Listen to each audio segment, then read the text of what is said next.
Welcome to grace path. ഇന്ന് വളരെ സാധാരണയായി നാം ചെയ്യുന്ന പല ബ്ലഡ് ടെസ്റ്റുകൾക്കും കൃത്യത ഉറപ്പാക്കാനായി ഫാസ്റ്റിംഗ് ചെയ്യാറുണ്ട്. കാരണം നാം കഴിക്കുന്ന ആഹാരം രക്തത്തിലുണ്ടാക്കുന്ന ചില മാറ്റങ്ങൾ ബ്ലഡ് ടെസ്റ്റുകളുടെ കൃത്യതയെ ബാധിക്കുന്നതാണ്. ബ്ലഡ് ടെസ്റ്റുകളുടെ കൃത്യത രോഗനിർണയത്തിനും ചികിത്സാ വിജയത്തിനും അത്യന്താപേക്ഷിതമാണ്. എന്നാൽ എല്ലായ്പ്പോഴും പല ടെസ്റ്റുകൾക്കും ഫാസ്റ്റിംഗ് ആവശ്യവുമില്ല. സാധാരണയായി ഫാസ്റ്റിംഗ് വേണ്ട ബ്ലഡ് ടെസ്റ്റുകൾ. ഫാസ്റ്റിംഗ് എന്നാൽ വെള്ളം ഒഴികെയുള്ള മറ്റെല്ലാ ആഹാരവും പാനീയവും ഒഴിവാക്കലാണ്. എല്ലാവർക്കും അറിയാവുന്നതുപോലെ FBS അഥവാ ഫാസ്റ്റിംഗ് ബ്ലഡ് ഷുഗർ ആണ് ഏറ്റവും കോമൺ ആയിട്ട് നമ്മൾ ഫാസ്റ്റിംഗിൽ ചെയ്യുന്ന ടെസ്റ്റ്. കൂടാതെ ഗർഭിണികളിലും മറ്റും ചെയ്യുന്ന OGTT അതായത് ഓറൽ ഗ്ലൂക്കോസ് ടോളറൻസ് ടെസ്റ്റ്, ഇതിലെ ആദ്യ ബ്ലഡ് സാമ്പിൾ ഫാസ്റ്റിംഗിലായിരിക്കും എടുക്കേണ്ടത്. രക്തത്തിലെ കൊഴുപ്പിന്റെ അളവ് നോക്കുന്ന ലിപ്പിഡ് പ്രൊഫൈൽ ഫാസ്റ്റിംഗിലാണ് ഏറ്റവും ആക്യുറേറ്റ് റിസൾട്ട്സ് തരുന്നത്. കാരണം LDL അഥവാ ലോ ഡെൻസിറ്റി ലൈപ്പോപ്രോട്ടീൻ, TG അഥവാ ട്രൈഗ്ലിസറൈഡ് എന്നിവയുടെ വാല്യൂ ഫുഡിന് ശേഷം വളരെ വ്യത്യാസപ്പെടാൻ ഇടയുണ്ട്. അതുകൊണ്ട് ഹൈ കൊളസ്ട്രോളിന്റെ ട്രീറ്റ്മെന്റിനായി സ്റ്റാറ്റിൻ മരുന്നുകൾ തുടങ്ങുന്നതിന് മുൻപ് ഫാസ്റ്റിംഗ് ലെവൽസ് തന്നെ ചെക്ക് ചെയ്യുന്നതാണ് ഏറ്റവും നല്ലത്. ബ്ലഡിലെ എൻസൈം, ഇലക്ട്രോലൈറ്റ്സ്, ഉദാഹരണത്തിന് സോഡിയം, പൊട്ടാഷ്യം, ക്ലോറൈഡ് എന്നിവ, അതുപോലെ തന്നെ കാൽഷ്യം, പിന്നെ ആഴ്സനിക്, മെർക്കുറി, ലെഡ്, കാഡ്മിയം പോലെയുള്ള ഹെവി മെറ്റൽസ്, ഇവയൊക്കെ ഫാസ്റ്റിംഗിൽ ചെയ്യുന്നതാണ് ഏറ്റവും നല്ലത്.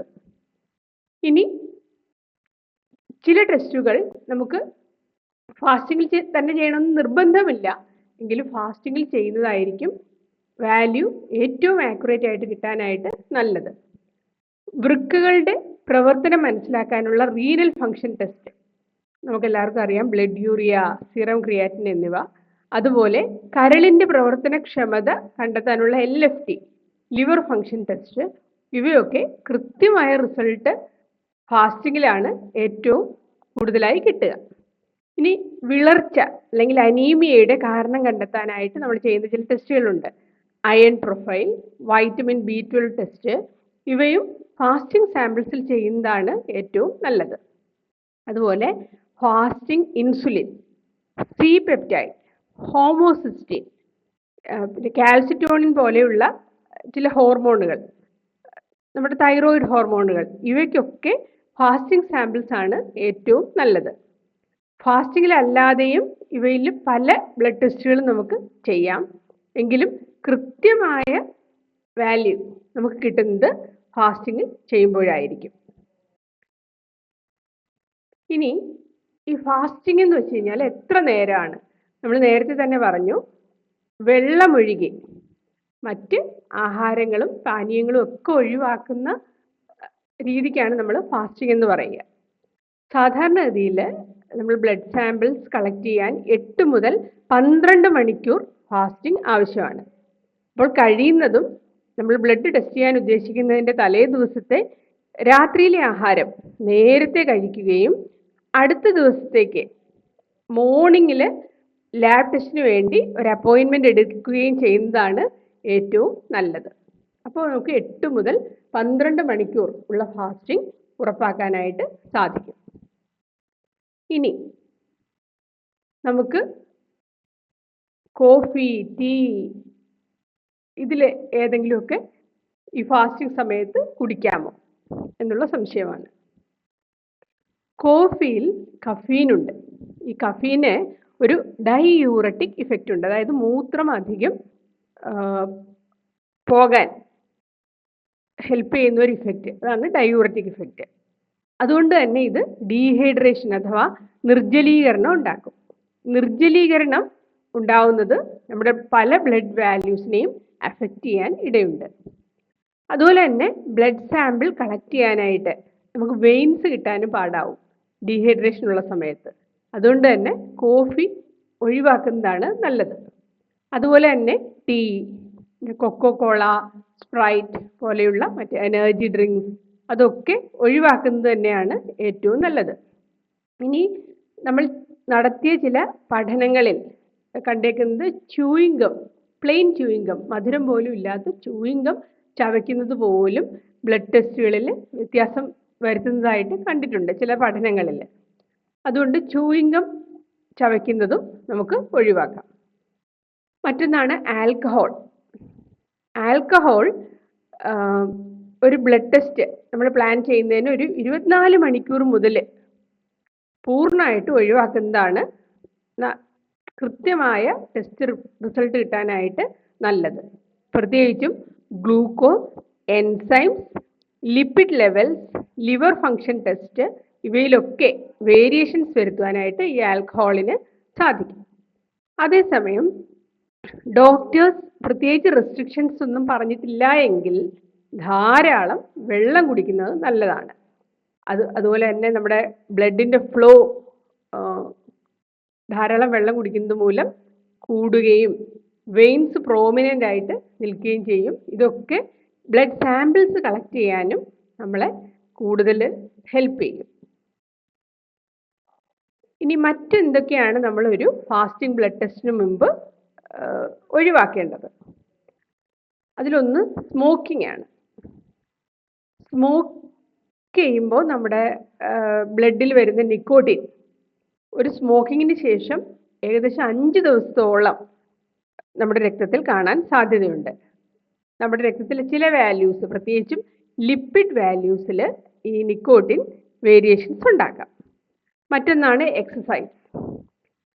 കഠിനമായി വർക്കൗട്ട് മറ്റും ചെയ്യുന്നത് ഒരു ബ്ലഡ് ടെസ്റ്റിന് 24 മണിക്കൂർ മുമ്പ് തൊട്ടെങ്കിലും ഒഴിവാക്കുന്നതാണ് നമുക്ക് കൃത്യമായ റിപ്പോർട്ടുകൾ കിട്ടാനായിട്ട് നല്ലത്.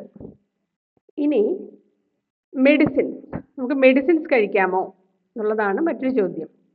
സ്ഥിരമായിട്ട് നമ്മൾ രാവിലെ തന്നെ കഴിക്കുന്ന ചില മരുന്നുകൾ, ഉദാഹരണത്തിന് തൈറോയിഡിൻ്റെ ടാബ്ലറ്റ്, പിന്നെ ഡയബറ്റിസ് ഷുഗറിന് വേണ്ടി കഴിക്കുന്ന ടാബ്ലറ്റ്, ബ്ലഡ് പ്രഷറിന് വേണ്ടി കഴിക്കുന്ന ടാബ്ലറ്റ്സ്, പിന്നെ അസിഡിറ്റിക്ക് വേണ്ടി നമ്മൾ കഴിക്കുന്ന പാൻറ്റോസിഡ് പോലെയുള്ള ടാബ്ലറ്റ്സ്, ഇതൊക്കെ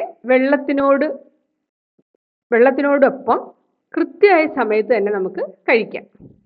എന്നാൽ ആഹാരത്തിന് ശേഷമേ കഴിക്കാവൂ എന്ന് പ്രത്യേകം നിഷ്കർഷിച്ചിരിക്കുന്ന മരുന്നുകൾ ഒരല്പം സമയം താമസിച്ചാലും ബ്ലഡ് ടെസ്റ്റിന് ശേഷം ഫുഡ് കഴിച്ചതിന് ശേഷം മാത്രമേ കഴിക്കാവൂ. അല്ലെങ്കിൽ ചിലപ്പോൾ നമുക്ക് വയറിരിച്ചിൽ പോലെയുള്ള പ്രശ്നങ്ങൾ ഉണ്ടാവാനുള്ള സാധ്യതയുണ്ട് അത് വെറും വയറ്റിൽ കഴിച്ചാൽ. അതുകൊണ്ട് അത്തരം കാര്യങ്ങൾ ശ്രദ്ധിക്കുക. ഫുഡിന് ശേഷം മാത്രമേ കഴിക്കാവൂ എന്ന് പ്രത്യേക ഇൻസ്ട്രക്ഷൻസ് ഉള്ള മരുന്നുകൾ നമ്മൾ അതിൻ്റെ കൃത്യസമയം ഒന്ന് തെറ്റിയാൽ പോലും ബ്ലഡ് ടെസ്റ്റിന് ശേഷം ഫുഡ് കഴിച്ചതിന് ശേഷം മാത്രം കഴിക്കുന്നതാണ് നല്ലത്. പിന്നെ മരുന്നുകളുടെ കാര്യത്തിൽ നമ്മളെ ചികിത്സിക്കുന്ന ഡോക്ടറുടെ ഉപദേശം കൂടി തേടുന്നതായിരിക്കും ഏറ്റവും നല്ലത്. ഇനി കുട്ടികളിൽ ഫാസ്റ്റിംഗ് ബ്ലഡ് സാമ്പിൾസ് കളക്ട് ചെയ്യേണ്ട അവസരങ്ങളിൽ നമ്മൾ പ്രത്യേക ശ്രദ്ധ വയ്ക്കണം. കാരണം രാവിലെ തന്നെ ലാബിൽ അപ്പോയിൻമെൻ്റ് എടുക്കാൻ പ്രത്യേകം ശ്രദ്ധിക്കുക. കാര്യം അല്ലെങ്കിൽ ലാബിൽ ഡിലേ വന്നു കഴിഞ്ഞാൽ കുട്ടികൾ വിശന്ന് ഇറിറ്റേറ്റഡ് ആയ ചിലപ്പോൾ അത് പ്രശ്നമാകും. അതുപോലെ തന്നെ ഇപ്പം നമ്മൾ ലാബിൽ ചെന്നാലും അവിടെ ഒരു വെയിറ്റിംഗ് ടൈം വന്നു കഴിഞ്ഞാൽ കുട്ടികൾ ഇറിറ്റേറ്റഡ് ആവാതിരിക്കാൻ വേണ്ടി അവരെ ഡിസ്ട്രാക്ട് ചെയ്യാനുള്ള എന്തെങ്കിലും നമ്മൾ കയ്യിൽ കരുതണം. ഇപ്പോൾ നമ്മൾ ആ വെയിറ്റിംഗ് ഏരിയയിൽ ഒരു TV ഒക്കെ ഉണ്ടെങ്കിൽ ചിലപ്പോൾ കുട്ടികൾ അതിലേക്ക് ശ്രദ്ധിച്ചിരുന്നെന്ന് വരാം. ഇനി അങ്ങനെ ഇല്ലാത്ത സ്ഥലങ്ങളിലാണെങ്കിൽ നമ്മൾ എന്തെങ്കിലും ടോയ്സോ ബുക്സോ ഒക്കെ കയ്യിൽ കരുതുന്നത് നല്ലതാണ്. അവരെ പ്രത്യേകിച്ച് ഒന്ന് കുറച്ച് നേരത്തേക്ക് അവരെ ഒന്ന് ശ്രദ്ധ മാറ്റിയിരുത്താനായിട്ട് അതൊക്കെ ഹെൽപ്പ് ചെയ്യും. അതുപോലെ തന്നെ ബ്ലഡ് ടെസ്റ്റിന് ശേഷം പെട്ടെന്ന് അവർക്ക് എന്തെങ്കിലും ഒന്ന് കഴിക്കാൻ കൊടുക്കത്തക്ക വിധം ഒരു സ്നാക്സ് നമ്മൾ കയ്യിൽ കരുതുന്നത് തന്നെയാണ് നല്ലത്. അപ്പോൾ അതാണ് കുട്ടികളുടെ ഫാസ്റ്റിംഗ് ബ്ലഡ് ടെസ്റ്റിൻ്റെ കാര്യത്തിൽ ശ്രദ്ധിക്കേണ്ട കാര്യങ്ങൾ. കുട്ടികളെ പോലെ തന്നെ പ്രത്യേക കരുതൽ വേണ്ട ഒരു വിഭാഗമാണ് ഗർഭിണികൾ. ഇവർക്കും ഫാസ്റ്റിംഗ് ബ്ലഡ് ടെസ്റ്റുകൾ വേണ്ട സമയത്ത് ലാബിൽ മോർണിംഗ് തന്നെ അപ്പോയിൻമെൻ്റ് എടുത്ത് തന്നെ പോകുന്നതാണ് നല്ലത്. കാര്യം അല്ലെങ്കിൽ അവിടെ ഡിലേ വരാൻ സാധ്യതയുണ്ട്.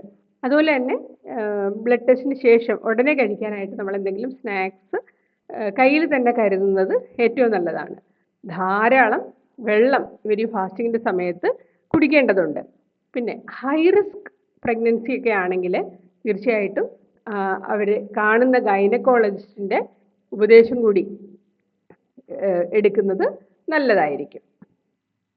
ഇനി ഫാസ്റ്റിങ്ങിൻ്റെ സമയത്ത് നമ്മൾ അറിയാതെയോ അല്ലെങ്കിൽ എന്തെങ്കിലും ഒരു അത്യാവശ്യം മൂലമോ നമുക്ക് ആഹാരമോ അല്ലെങ്കിൽ എന്തെങ്കിലും ഒരു ഈ ചായയോ കാപ്പിയോ എനർജി ഡ്രിങ്കോ എന്തെങ്കിലും ഒന്ന് നമ്മൾ അറിയാതെ കഴിച്ചുപോയി കുടിച്ചുപോയി എങ്കിലെന്ത് എന്നുള്ളതാണ് അടുത്തത്. അങ്ങനെ ചെയ്തിട്ടുണ്ടെങ്കിൽ നമ്മൾ തീർച്ചയായിട്ടും അത് ആ ലാബിൽ നമ്മുടെ ബ്ലഡ് കളക്ട് ചെയ്യാൻ വരുന്ന സ്റ്റാഫിനെ അറിയിക്കുക. അപ്പോൾ ഫാസ്റ്റിങ് മസ്റ്റ് ആയിട്ടുള്ള ടെസ്റ്റുകൾക്ക് നമ്മളത് ആ ദിവസം അവോയ്ഡ് ചെയ്യുന്നതാണ് നല്ലത്. പകരം നമ്മൾ മറ്റൊരു ദിവസം അപ്പോയിൻമെൻ്റ് എടുക്കുകയും അന്ന് ആ ടെസ്റ്റ് ചെയ്യുന്നതുമാണ് ഏറ്റവും നല്ലത്. കൃത്യമായ റിസൾട്ട് കിട്ടാനും കറക്റ്റ് ട്രീറ്റ്മെൻറ്റ് നമുക്ക് ഉറപ്പാക്കാനും സാധിക്കും. എന്നാൽ ചില ബ്ലഡ് ടെസ്റ്റുകൾക്ക് ഫാസ്റ്റിംഗ് ഒരു മസ്റ്റ് അല്ല. ഇനി അങ്ങനത്തെ ഏതെങ്കിലും ഒരു ബ്ലഡ് ടെസ്റ്റ് ആണെങ്കിൽ നമുക്ക് അന്ന് തന്നെ ആ ബ്ലഡ് ടെസ്റ്റ് ചെയ്യാം, അന്ന് തന്നെ സാമ്പിൾ കളക്ട് ചെയ്യാം. അതോടൊപ്പം തന്നെ ആ ടെക്നീഷ്യൻ അതിലൊരു നോട്ട്, ഒരു റിമാർക്ക് എഴുതിയിരിക്കും ഫുഡ് എടുത്തു എന്ന്. അപ്പോൾ ഡോക്ടറിനും ആ റിസൾട്ട് ഇൻ്റർപ്രറ്റ് ചെയ്യുമ്പോൾ ഫുഡ് എടുത്തു എന്നുള്ളൊരു അറിവോടുകൂടി തന്നെ ശ്രദ്ധയോടെ ആ റിസൾട്ട് നോക്കാനും സാധിക്കും. പിന്നീട് ഒരു അവസരത്തിൽ നമുക്ക് ഫാസ്റ്റിങ്ങിൽ തന്നെ കൃത്യമായിട്ട് ആ ബ്ലഡ് ടെസ്റ്റ് ചെയ്യാനും സാധിക്കും. അപ്പോൾ നമ്മൾ ഓണസ്റ്റ് ആവുക എന്നുള്ളതാണ്. നമ്മൾ എന്തെങ്കിലും ഒന്ന് കഴിച്ചു പോയിട്ടുണ്ടെങ്കിൽ തീർച്ചയായിട്ടും അത് അറിയിക്കുക. കാര്യം ആ ബ്ലഡ് ടെസ്റ്റിൽ വരുന്ന ഓൾട്ടറേഷൻസ് കെയർഫുള്ളായിട്ട് ഇൻ്റർപ്രറ്റ് ചെയ്യാനായിട്ട് ആ അറിവ് സഹായിക്കും. ഇനി എങ്ങനെയാണ് ഈ വീഡിയോയുടെ അവസാനം നമുക്ക് എങ്ങനെയൊക്കെ നമ്മുടെ ഫാസ്റ്റിംഗ് ബ്ലഡ് ടെസ്റ്റ് ഈസിയർ ആക്കാം എന്ന് ഒരു അവബോധം ഉണ്ടായിട്ടുണ്ടാവും. കൃത്യമായ പ്ലാനിങ് ഉണ്ടെങ്കിൽ ബുദ്ധിമുട്ടില്ലാതെ തന്നെ നമുക്ക് ഫാസ്റ്റിംഗ് ബ്ലഡ് ടെസ്റ്റുകൾ ചെയ്യാനാകും. കൃത്യമായിട്ട് തന്നെ നമ്മളൊരു ദിവസം പ്ലാൻ ചെയ്യുക.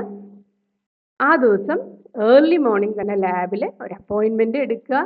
തലേ ദിവസം രാത്രിയിലത്തെ ഫുഡ് നേരത്തെ തന്നെ കഴിക്കുക. ധാരാളം വെള്ളം കുടിക്കുക. കുട്ടികൾ, ഗർഭിണികൾ എന്നിവരുടെ കാര്യത്തിൽ പ്രത്യേക ശ്രദ്ധ നൽകുക. അതുപോലെ തന്നെ ബ്ലഡ് ടെസ്റ്റിന് ശേഷം കഴിക്കാനായിട്ട് എന്തെങ്കിലും ഒരു ലഘുഭക്ഷണം കയ്യിൽ കരുതുക. അതുപോലെ തന്നെ ലാബിൽ ബ്ലഡ് കളക്ട് ചെയ്യാനൊക്കെ വരുമ്പം നമ്മൾ അനുഭവിക്കുന്ന വലിയൊരു ബുദ്ധിമുട്ടാണ് ഡ്രസ്സ്. ബ്ലഡ് കളക്ട് ചെയ്യാൻ വരുമ്പോൾ നമ്മുടെ കയ്യിൽ ഈ ക്യൂബിറ്റൽ ഫോസ എന്ന് പറയും, അതായത് നമ്മുടെ കൈയുടെ മുട്ടിന് നേരെ വിപരീതമായ സ്ഥലത്ത് നിന്നാണ് നമ്മൾ ബ്ലഡ് കളക്ട് ചെയ്യുന്നത്, എല്ലാവർക്കും അറിയാവുന്നതാണ്. അപ്പോൾ ടൈറ്റ് ആയിട്ടുള്ള ഇറക്കം കൂടിയ കൈയിറക്കമുള്ള ഉടുപ്പുകൾ ഇടുന്നത് വളരെ ബുദ്ധിമുട്ടുണ്ടാക്കും പലപ്പോഴും ലാബിൽ. അതുകൊണ്ട് അയഞ്ഞ വസ്ത്രങ്ങൾ, കയ്യിലെ വെയിനിൽ നിന്ന്, ക്യൂബിറ്റൽ ഫോസയിലെ വെയിനിൽ നിന്ന് ബ്ലഡ് എടുക്കത്തക്ക വിധം അയഞ്ഞ വസ്ത്രങ്ങളിട്ട് ബ്ലഡ് കളക്ട് ചെയ്യാൻ പോകാൻ പ്രത്യേകം ശ്രദ്ധിക്കുക. തീർച്ചയായിട്ടും ഈ വീഡിയോ ഫാസ്റ്റിങ്ങിൽ ചെയ്യേണ്ട ബ്ലഡ് ടെസ്റ്റുകൾ, എങ്ങനെ ഫാസ്റ്റ് ചെയ്യാം, നമ്മൾ ശ്രദ്ധിക്കേണ്ട മറ്റു കാര്യങ്ങൾ എന്തൊക്കെയാണ്, അഥവാ ഫാസ്റ്റിംഗ് ഏതെങ്കിലും കാര്യം കൊണ്ട് ബ്രേക്ക് ചെയ്യേണ്ടി വന്നാൽ നമ്മൾ ശ്രദ്ധിക്കേണ്ടത് എന്തൊക്കെയാണ്, ഇതൊക്കെ മനസ്സിലാക്കാനായിട്ട് നിങ്ങളെ സഹായിച്ചു എന്ന് കരുതുന്നു. അങ്ങനെയെങ്കിൽ തീർച്ചയായും ലൈക്ക് ചെയ്യുക, ഷെയർ ചെയ്യുക, ചാനൽ സബ്സ്ക്രൈബ് ചെയ്യുക. അതുപോലെ തന്നെ നിങ്ങളുടെ അഭിപ്രായങ്ങൾ കമൻസ് ആയിട്ട് രേഖപ്പെടുത്തുകയും ചെയ്യുക. Thank you.